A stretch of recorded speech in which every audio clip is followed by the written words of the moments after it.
নারায়ণগঞ্জের বন্দর উপজেলা পরিষদ নির্বাচনে ষষ্ঠবারের মতো স্থানীয় নির্বাচনের ফলাফল ঘোষণা করেছেন বন্দর উপজেলা পরিষদের মিলনায়তন প্রাঙ্গণে।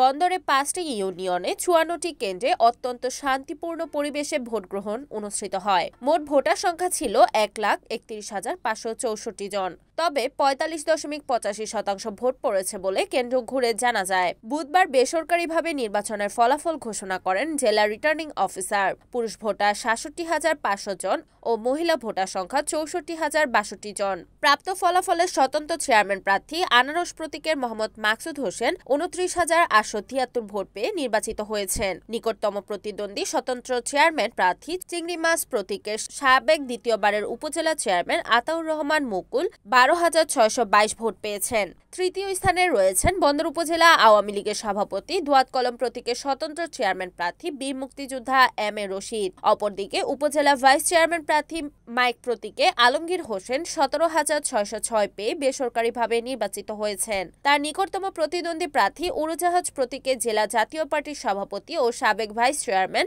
সানাউল্লাহ সানু পেয়েছেন 17,001 ভোট। 13,428 ভোট পেয়ে তৃতীয় স্থানে রয়েছেন টিউবওয়েল প্রতীকের বন্দর থানা যুবলীগের সাংগঠনিক সম্পাদক শাহিদুল ইসলাম জুয়েল এবং মোসাইদ রহমান মুকিত 8,406 ভোট পেয়ে চতুর্থ স্থান রয়েছেন। বিজয়ীরা বলেন, এই বিজয় পুরো বন্দরবাসীর, আমার একা নয়, আপনাদের ভালোবাসায় আজকে এই প্রতিফল পেয়েছি। সবাই দোয়া করবেন আমাদের জন্য।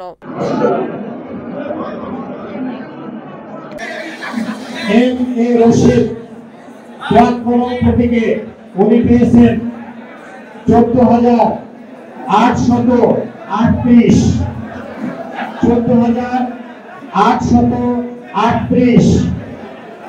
মোহাম্মদ আতাউর রহমান মুকুল চিংড়ি মাছ প্রতীকে উনি পেয়েছেন 12,622 12,622। মোহাম্মদ মাকসুদ হোসেন আনারস প্রতীকে উনি পেয়েছেন 29,873। মোহাম্মদ মাহমুদুল হাসান হেলিকপ্টার প্রতীকে উনি পেয়েছেন 255। এই হলো আমাদের সর্বশেষ ফলাফল। রিপোর্ট মেহেদী হাসান প্রান্ত, NAN TV, নারায়ণগঞ্জ।